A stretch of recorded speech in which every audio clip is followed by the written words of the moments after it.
চুল খেলা করছো কেন? যাও চুল সরাই যাও।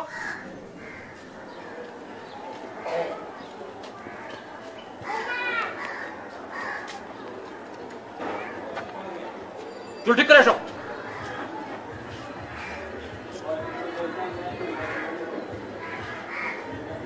হ্যাঁ, সবসময় চুল এরকম সয়াস রাখবা, ঠিক আছে? যাও। আপনার বদলে আমি যদি একটা গরু পালতাম তাহলে ডেইলি 4 কেজি দুধ পাইতাম। আব্বা এনে গরু না, গাভী হইব আব্বা। সব বেয়াদব, থাপড়ায় তোমার দাঁত ফালাই দাম দরকার। আমারে গরু গাভী চিনাই তোর লিগে কি আমি আমার নিজের হায়াত কমায় ফেলামু? আব্বা আপনার কথা কি শেষ আব্বা? ও, আমার কথা শুনতে ভালো লাগে না? কত বড় বেয়াদব হইছিস তুই। না আব্বা আপনি বলেন, আপনার কথা শুনতে আমার খুব ভালো লাগে আব্বা। আশ্চর্য বাবা, তোমাকে আমি পড়াশোনা করাচ্ছি এগুলো করার জন্য নাকি? কোথায় তুমি পড়াশোনা করে ভালো একটা চাকরি করবে? তুমি তো একটা জেনারেশন গ্যাপের সমস্যা আমাকে ফেলে দিচ্ছ, যা দেখতে পাচ্ছি। আশ্চর্য বাবা, পড়াশোনা করবে, চাকরি করবে, তা না শুধু টই টই তুমি ঘুরে বেড়াচ্ছ। কালকে থেকে আমি যদি তোমাকে ওখানে ক্লাবে তোমাকে দেখি তাহলে কিন্তু তোমার খবর আছে, বলে দিলাম। সোজা কলেজে যাবো আর বাসায় ফিরবা।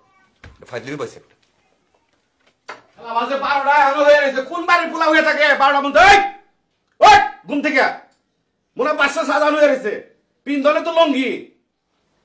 কি তোমার সমস্যা কি তোমার? এই তোরা হুয়া বহে কেরা খাওয়াইব? হ্যাঁ, কাম নাই কাজ নাই হয়েছ, আবার ঘুরে হইলি। ওটার থাকে এই আমি সালা পোলাপান বহুত দেখছি, এরকম পোলাপান পাই নাই।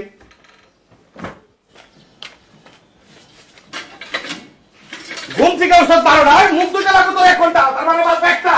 5টা টেবিলে লাগবে তোর 1 ঘন্টা। পোলাপান দেখছি, এরকম পোলাপান দেখি নাই। পাড়ার কোন বাপটা এরকম ভাবে চিল্লায়? আমার চিল্লার লাগে তোর সাথে।